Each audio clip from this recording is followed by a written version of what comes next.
Welcome to the Artist Advocate. I'm your host, Althea Rene, and this is your one stop for all things music related.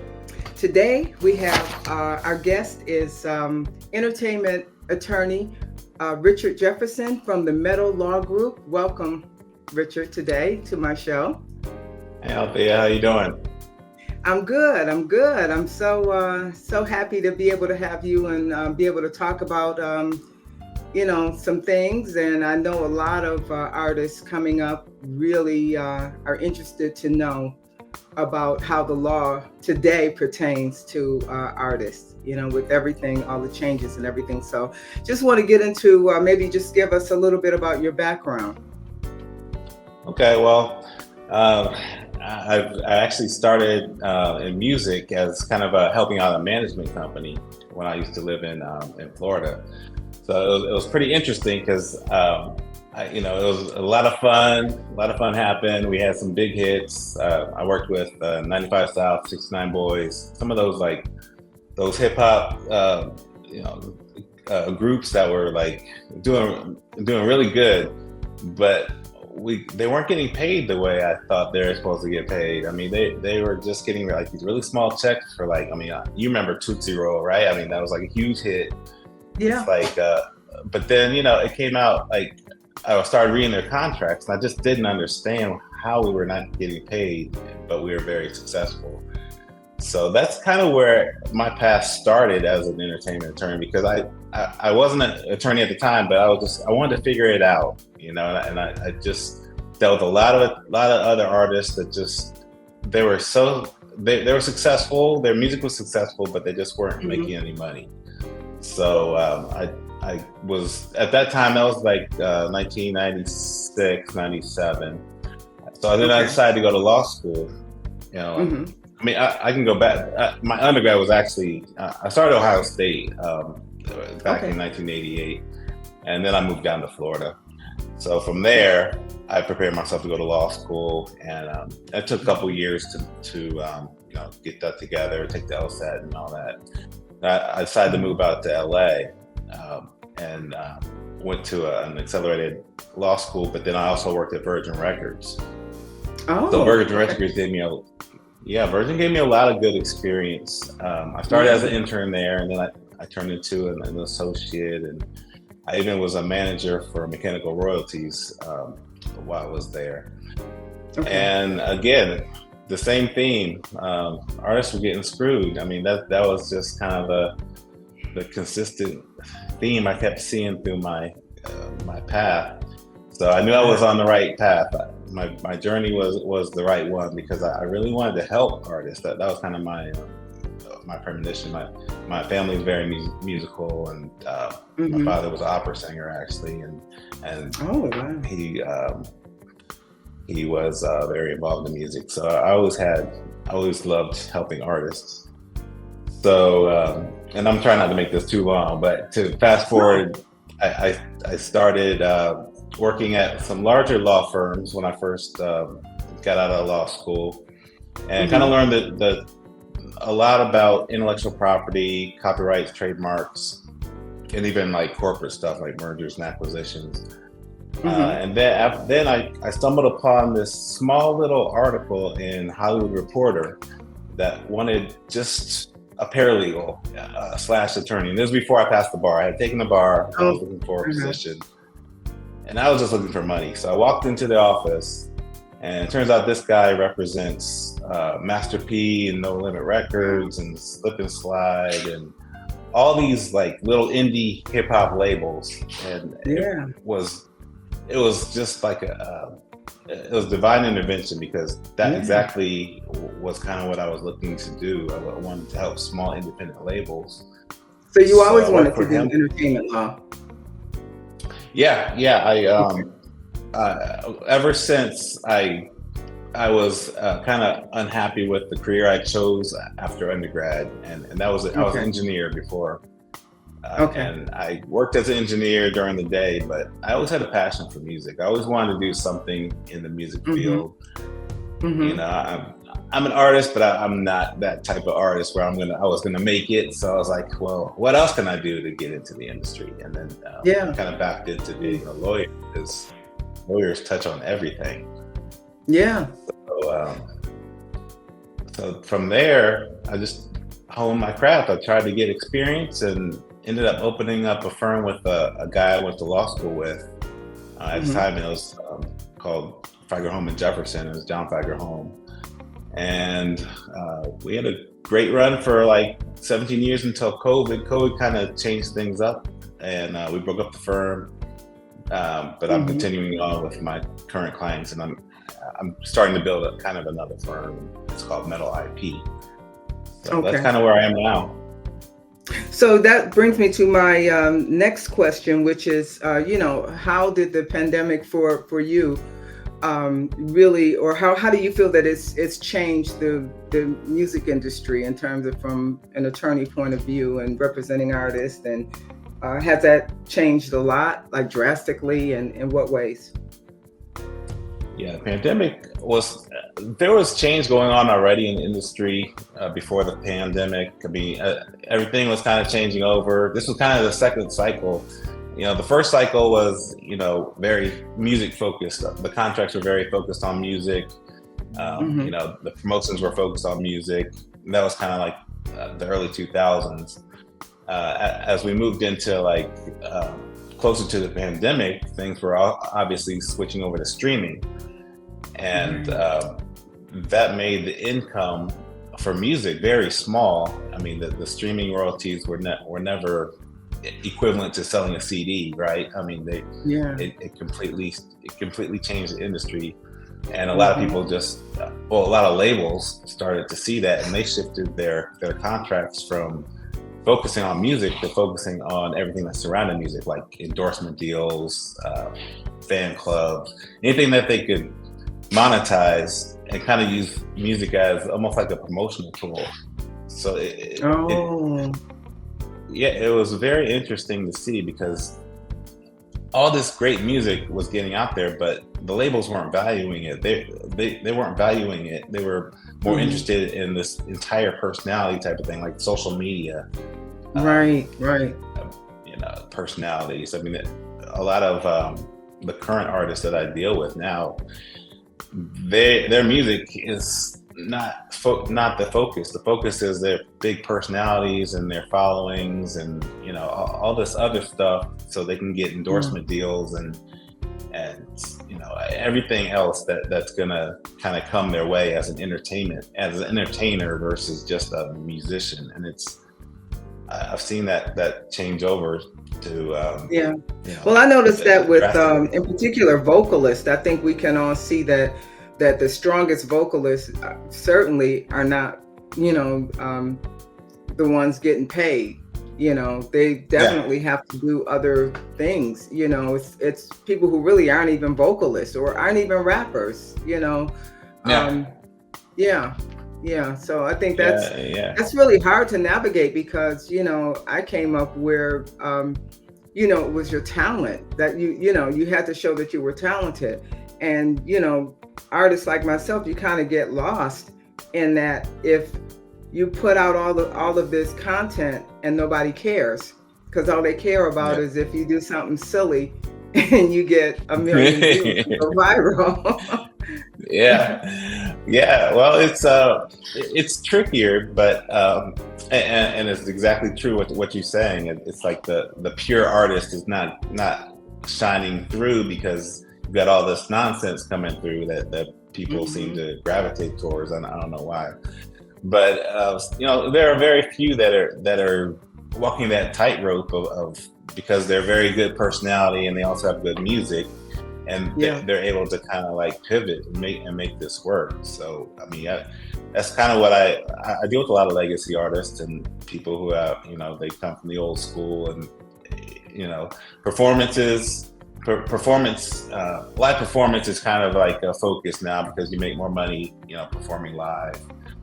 But if you just have to be open and creative, and there's always been this kind of self-promotion going on, but there hasn't always been a camera around to show it.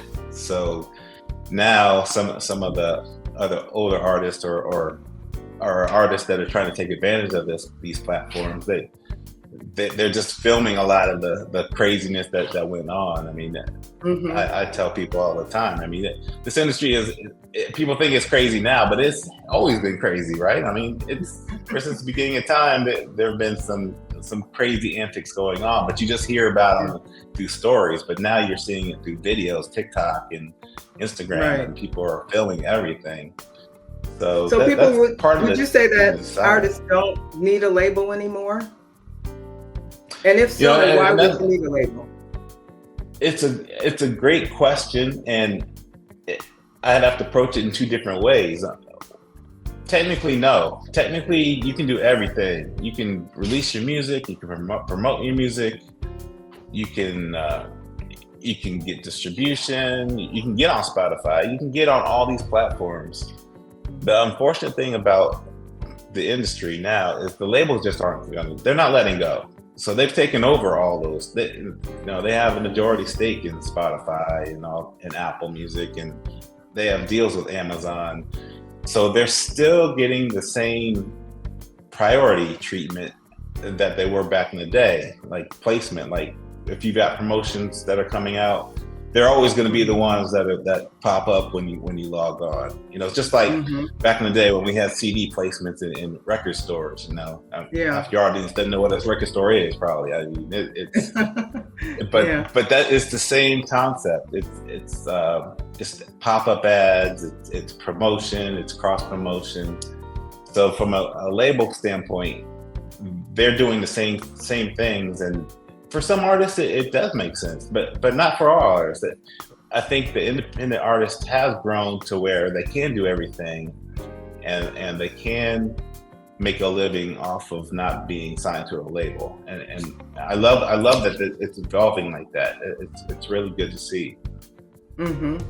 I think that as an artist, though, you can't just be on your own. You have to have your live shows. Because you have to be able to sell your brand. And so you really have to have like a 360 that you're controlling, everything about that. I mean, you can make a really good living, but it has to be a business.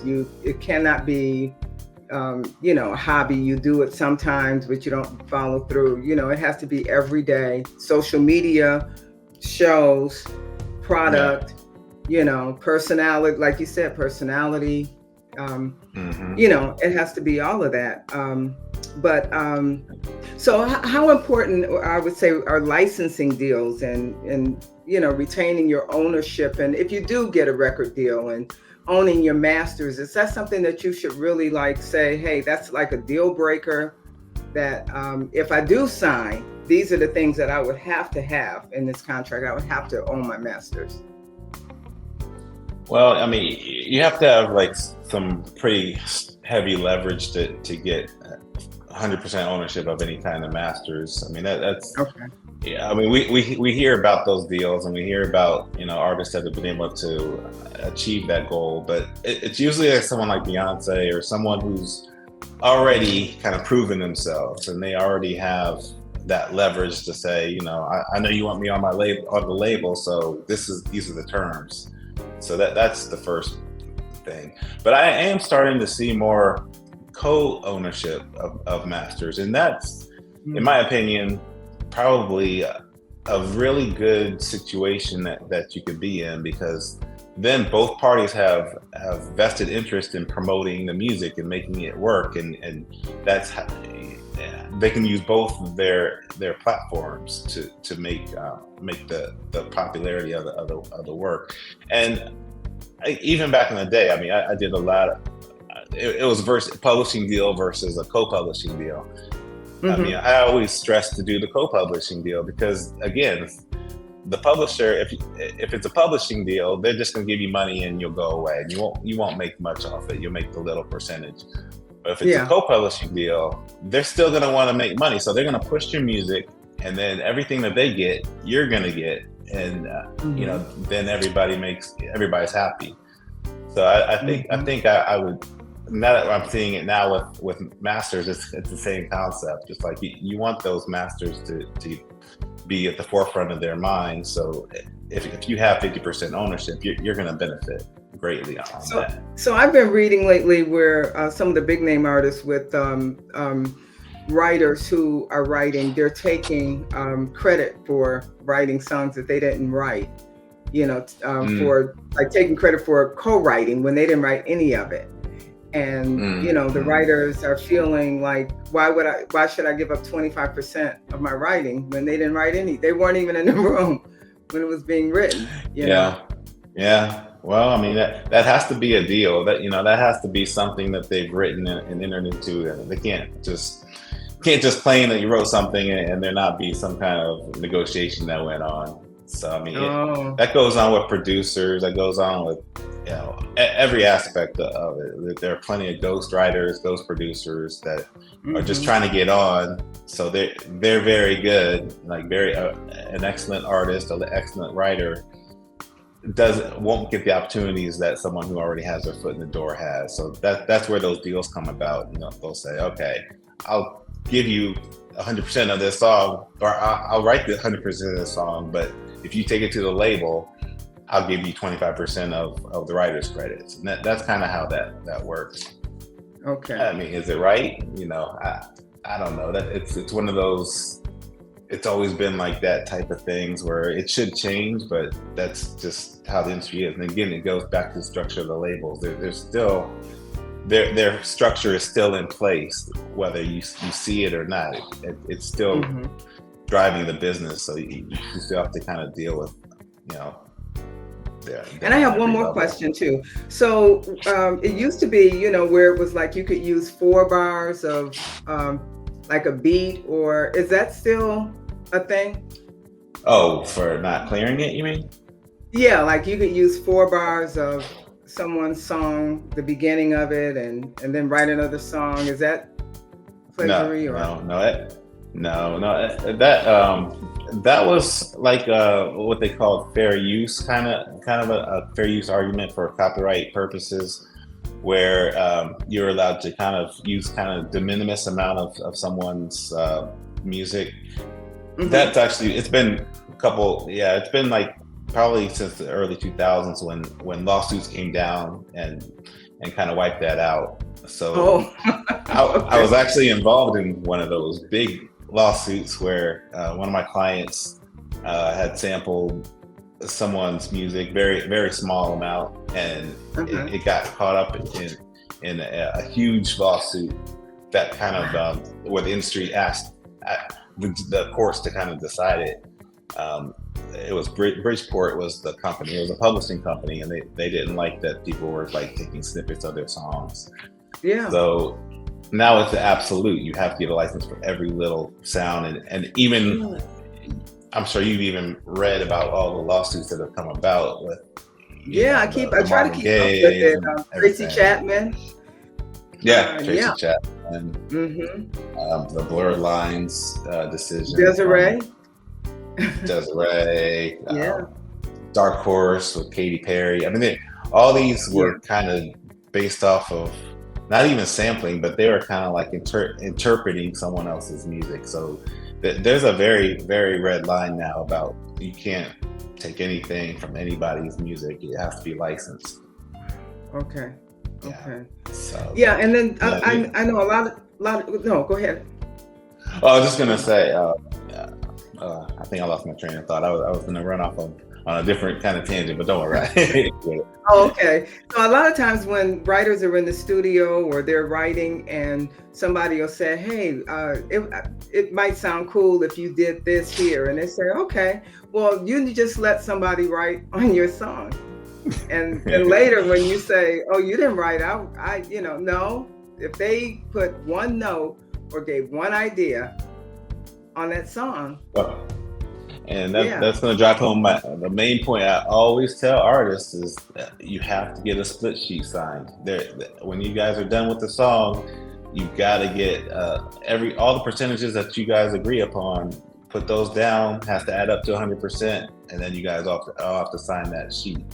Because that is where most of the controversy comes, is like exactly what you said. Somebody walks through the studio, oh, what if you do this? And then the song blows up and the guy's like, well, where's my 10%? and you're like, oh, we never agreed on 10%, So Right. every song needs to have what's called a split sheet, and all that is the percentage of the song that each person contributed. So, and it's necessary to register with your PRO to get paid, and now you have the mechanical licensing collective, and you've got sound exchange. So you need Sound all exchange. these things in order. So it's just good business to do that. Okay. So what advice do you have for artists getting in the music business? There's so many different moving parts. I guess that it depends on what aspect, what you're being offered, what you need in your team, right? Yeah. I mean, I give the same advice to whether it's a musician, manager, young lawyer, anything. I mean, I always tell them, first you got to learn this puzzle of a music industry. It's a serious puzzle. You've got so many moving parts. I mean, we just talked about sound exchange and the MLC, the Mechanical Licensing Collective. You've got ASCAP, you got BMI.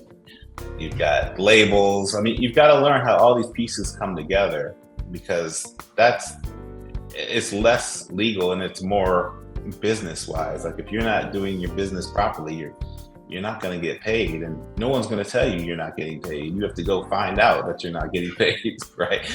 There's no manual. So that'd be my first thing. I would just say, learn the business. Just be ready for the ups and downs, because it's a very crazy business, and a lot of people don't know the business, and then they'll act like they know the business, but they really don't. So you've got to know it. You got to be confident in yourself and what you know. So that's the second thing. And then the third thing is just, don't give up, because it's a marathon. This is not I don't care how talented you are. It's a long pathway to success. I mean, and it's a roller coaster. You're going to go up, you're going to go down. Even my path, I mean, I told you a little bit about it, but there've been so many hills and valleys, and not even that were affected by me, but were affected by like the industry or other things that I had no control over. But I mean, like I said, from the beginning, I've always loved music. I think this is more of a passion that I've created and turned into a career, versus it just being a job that I work. So I'm willing to accept some of those ups and downs. And I know I've seen your path too. So you've helped me so much. Because you've been my attorney for years and helped me through the early days of when contracts were really, with distribution deals and everything that was thrown my way. And and then we get to this point where I'm able to kind of handle my career on my own as an independent. And but it's definitely always been ups and downs, and and you just have to navigate. But this is the main reason why I'm doing this, because it just seems like there's not a lot of help that's just out here to nobody's going to tell you. That's the thing. Nobody's going to tell you. You always have to seek. Yeah. You do. It's I mean, it's a little better now with the internet. I mean, when you back in the day when you started, there was no like resource to go to, and people weren't writing blogs, and you had to find it out on your own. But I mean, now at least you can start by going like to the websites of all the places I just mentioned. Like there are a lot of good resources on Sound Exchange, their website. There are a lot of good resources on ASCAP, CD Baby. Yeah. That was like my first main resource for getting clients was CD Baby. I mean, I was one of the recommended attorneys on CD Baby.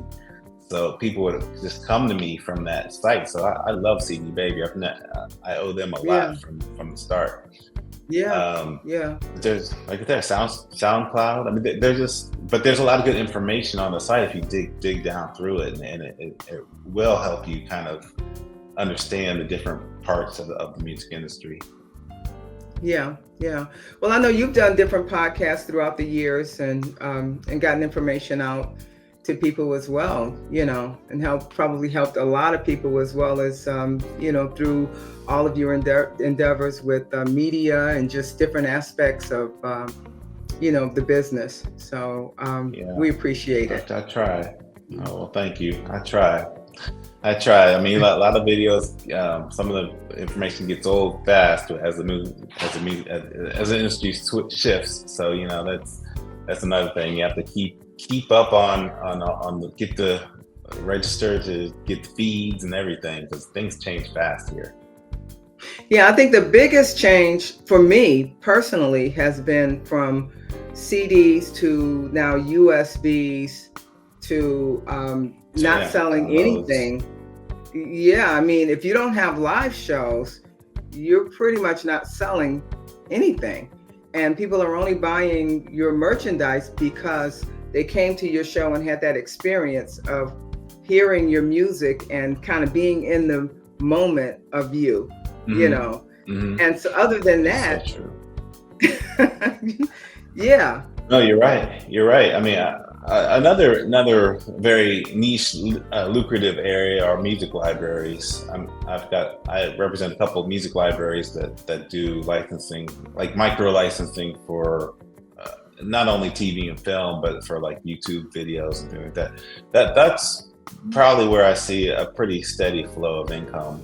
And I know You've got a catalog, so that might be something that you could look into. Yeah, I would be interested. Absolutely. And I know a lot of folks with 11 CDs. I mean, we just keep cranking out music, never winning any Grammys or, I never think about winning any Grammys or any awards. I do it because I love it. I do it because it just feels like what I'm supposed to do. But absolutely, I know that, I would love to hear my music in commercials or YouTube or anything else other than just, at home or on Spotify or Pandora. Yeah, get that 0.006 streaming penny. Yeah. But I'm so excited to be able to talk to you and to get some information out, and we will link everything for people who want to get in contact with you and find out more information about some interesting things that you have going, because that sounds great. Yeah. Okay. No, that sounds good. Yeah, my handles are LawyersRock, so like Instagram, LawyersRock, and then my YouTube page is LawyersRock. So everything's LawyersRock. Okay. Okay. I'll be sure to follow and put it out there. Thank you so much for coming on today. Knowledge is power. It really is. And it is. So thank you again. Okay. All right. Thank you. All right. Thank you, Althea. Hey, this is your girl, Althea Rene, and I'm hosting my first Smooth Jazz Cruise, and I hope to see you there. Foster Perry Travel presents Jazz on the Water, October 13th through October 20th. We will rock the high seas with my musical guest, the saxophone sensation discovered by Prince, B.K. Jackson, and James Lloyd, the keyboard killer from Pieces of a Dream. We'll also be dancing the night away with Houston's line dance leader, Janice My Style Davis. We sail on Royal Caribbean's new luxurious cruise ship, the Wonder of the Seas, from Port Canaveral, Florida, visiting the beautiful East Caribbean, docking in Coco Cay, St. Thomas, and St. Martin. Get your cabins now at AltheaReneJazzCruise.com.